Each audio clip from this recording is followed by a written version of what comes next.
Bom dia, boa tarde ou boa noite, dependendo do qual horário que você for escutar esse áudio.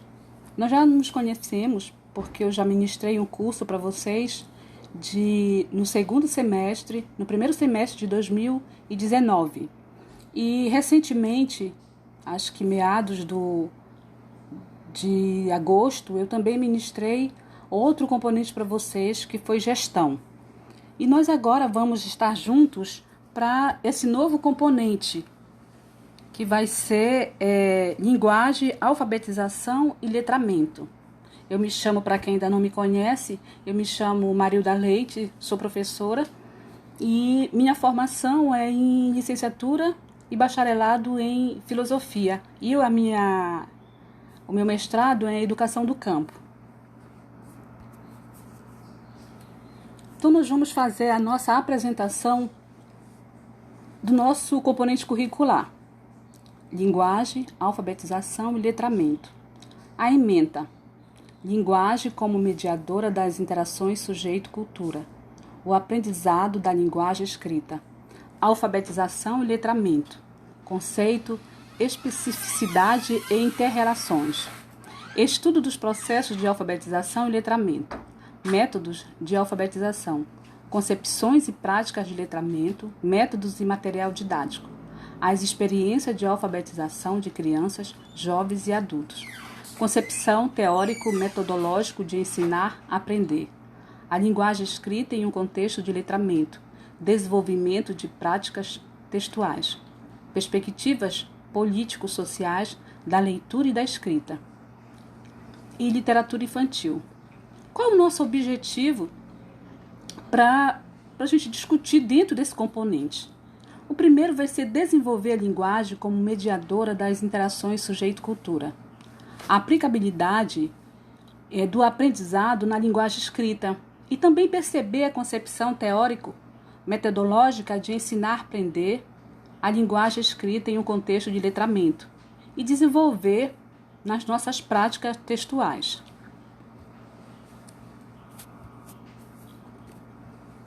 Então vamos agora discutir, uma vez que a gente já conhece a ementa e o nosso objetivo, como é que vai ser e ocorrer as nossas avaliações. As avaliações serão contínuas, acumulativas e processuais, através das atividades realizadas no ambiente virtual mundo. Avaliação da primeira etapa. Como é que isso vai acontecer? A gente vai fazer slides. A gente vai fazer embasado em 2 textos que aqui eu já coloquei. E a entrega desse material vai ser dia 12 de 10 de 2020.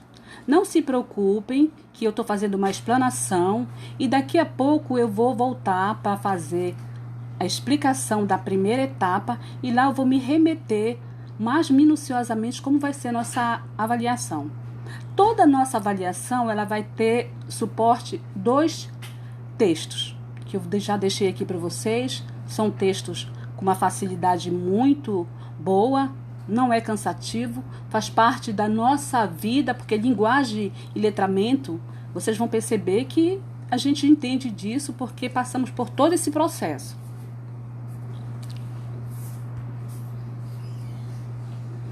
Na nossa segunda avaliação, que será na segunda etapa, como é que vai ser?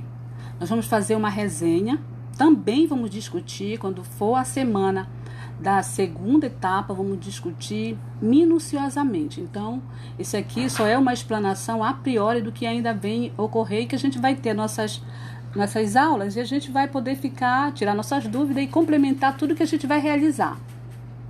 Temos 2 textos também. Estão expostos aqui para vocês e vamos fazer uma resenha para a entrega dia 22 de 10, tudo ok. Vocês podem, quem quiser e tiver oportunidade, você pode encaminhar antes, sem problema nenhum. Agora vamos ficar atento para a questão das datas, porque a gente acaba deixando um pouquinho para lá e aí a gente vai se complicando, tá certo? E a nossa terceira avaliação, que vai ser, lógico, na terceira etapa. Como é que vai ser? Nós vamos fazer um podcast com duração de 5 a 10 minutos. O texto também são 2 textos. Por que eu preferi que essa metodologia fosse aplicada na terceira etapa? Porque você já vai estar bem apropriado de todo o conhecimento de linguagem, alfabetização e letramento. Ou seja, você vai poder falar do que você entendeu e até citar algumas experiências da sua vida, porque aí você vai perceber que alfabetização e letramento são totalmente diferentes, mas um completa o outro. E você vai ver que você passou por esse processo e já pode oferecer experiências próprias.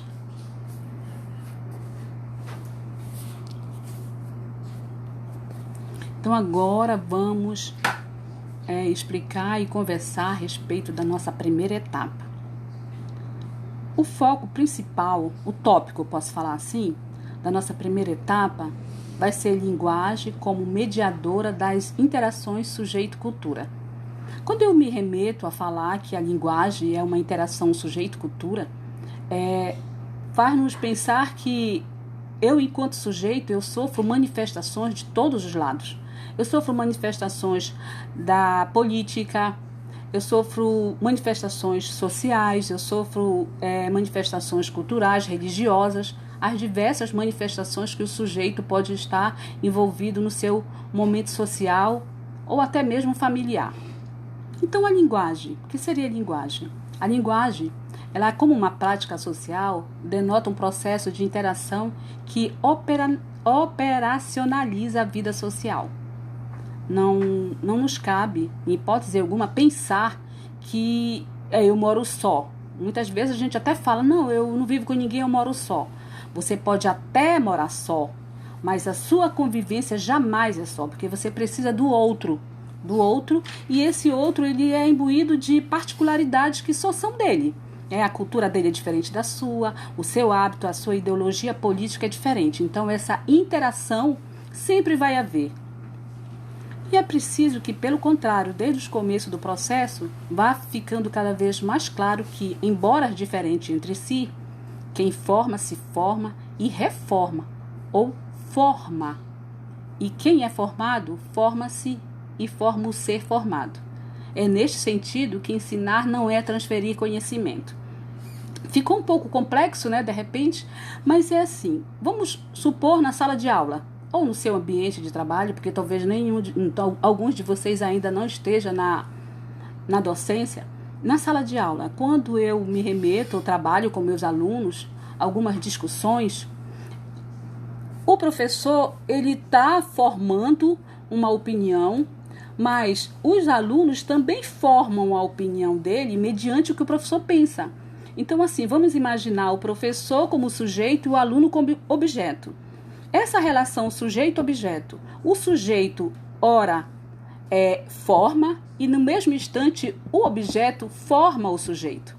Ou seja, há um vai e volta de conhecimento, porque o professor ele tem o conhecimento e o domínio do que ele, da graduação dele, né, da formação dele. E o aluno ele tem outras coisas, ele tem uma formação do dia a dia, ele tem uma formação política muito diferente, ele está ali, ele é um desempregado, ele é uma mãe que está trabalhando para sustentar o filho, ou seja, são experiências muito importantes para o nosso crescimento.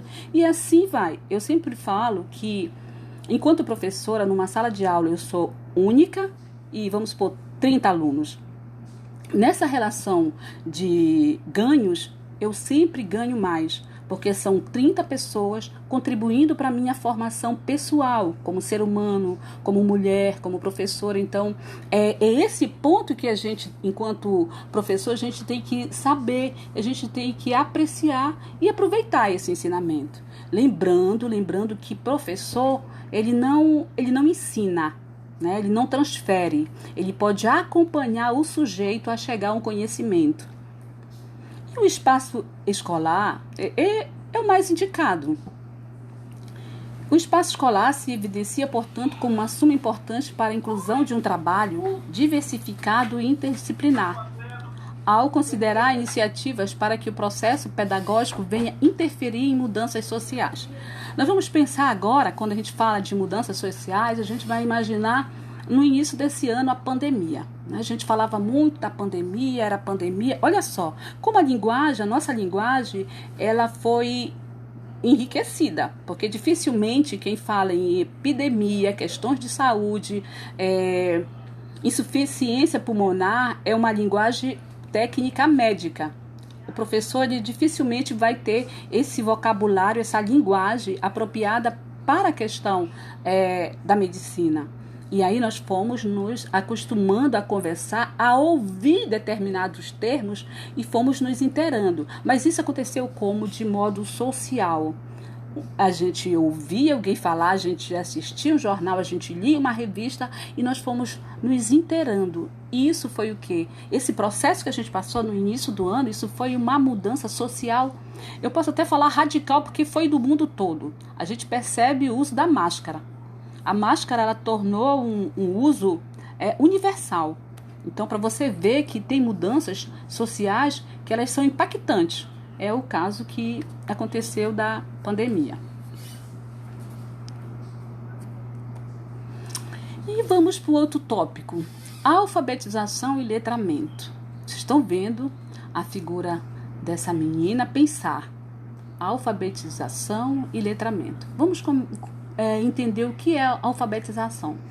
Se a gente for pensar, todos aqui somos alfabetizados, né? Estudamos, fomos para a escola, muito bem. E o que é o letramento? E agora a gente vai ver. Olha a frase que alguém pediu para essa menina ler. Eu sou negra. Então, na alfabetização, vamos supor que agora eu sou a professora dessa menina e eu vou dizer, Marilda, o que é o eu? Professora, é o sujeito. E o sou? O sou é o verbo. E o negra? O que é o negra? O adjetivo para o sujeito eu. Então, tudo bem, até aí, então você já está alfabetizada. E depois essa mesma menina fica pensando, quais as implicações de ser negra? As implicações de ser negra.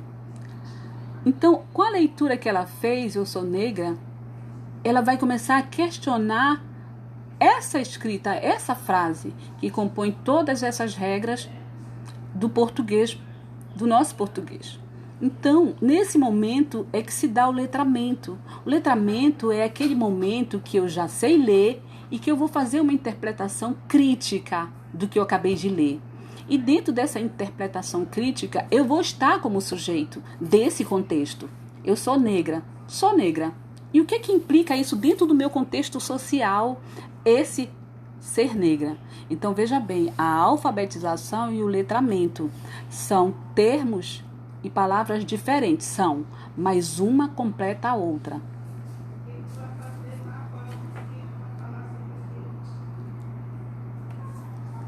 Então, vamos ver o que é alfabetização. A alfabetização é o processo de aprendizado da leitura e da escrita. Alfabetizado é o sujeito que sabe ler e escrever.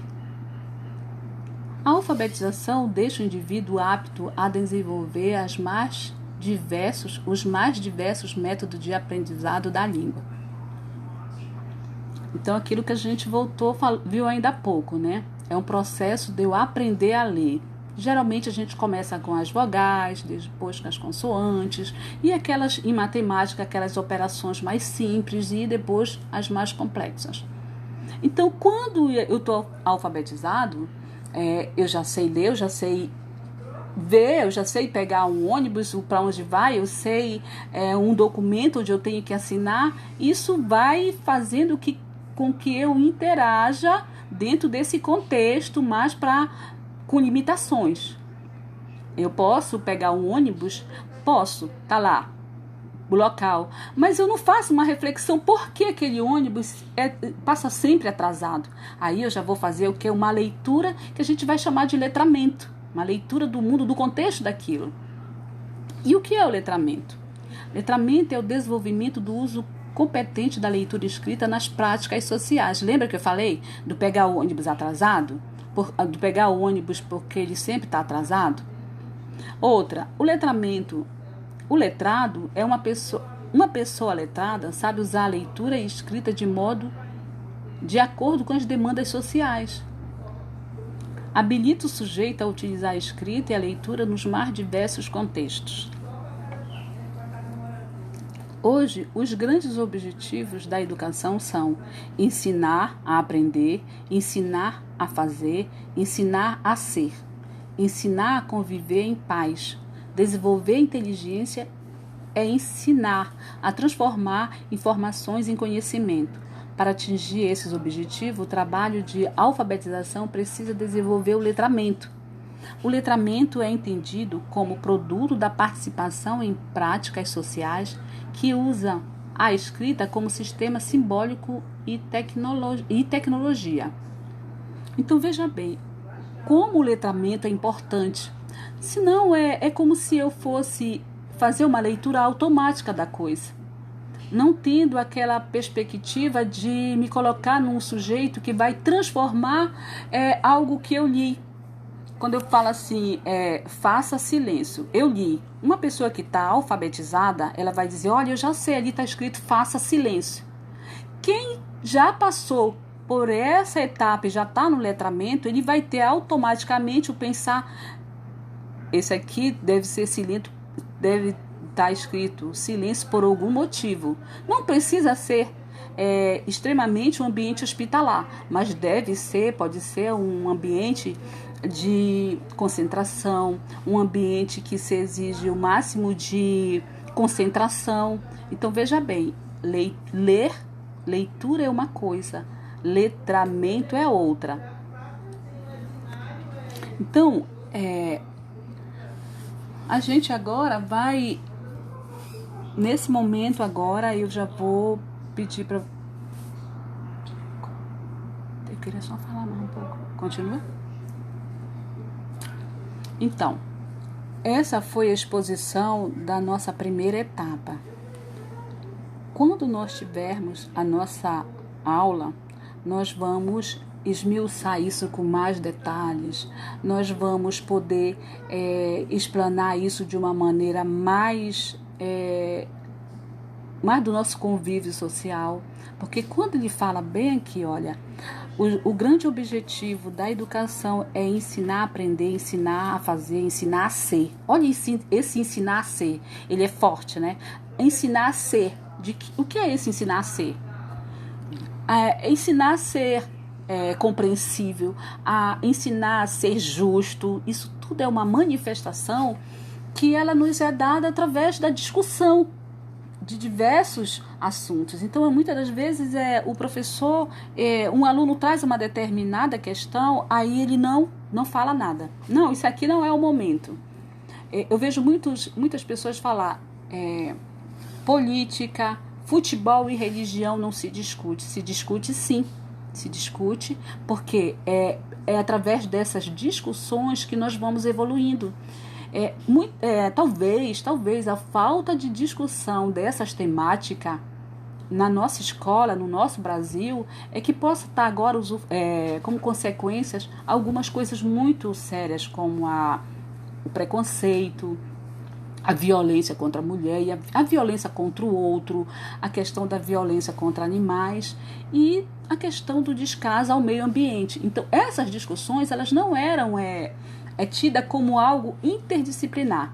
Se era uma questão de meio ambiente, o professor de geografia. Se era uma questão de gênero, não, isso aí não me cabe, eu não entendo. Nós precisamos discutir. Então, essas informações e essas discussões em sala de aula, ela só promove o bem-estar. E Fernandes, ele diz assim, olha só, uma coisa muito interessante, viver em paz. O que é viver em paz? A nossa vivência em paz, ela não é só uma vivência material, mas ela também é uma vivência espiritual. Imagina só, eu vivo em paz porque eu tenho isso, tenho aquilo, tenho carro, casa própria. E como é que está a minha mente? Como é que eu estou comigo mesma? Então, isso tudo, nessas discussões, é que a gente chega nesse alcance de uma vida melhor para ser um cidadão melhor. E a gente vai finalizando por aqui. Eu agradeço a vocês e a gente vai se encontrar acredito que seja dia 6. Uns são dia 6 e outros são dia 8. Então, gente, até lá.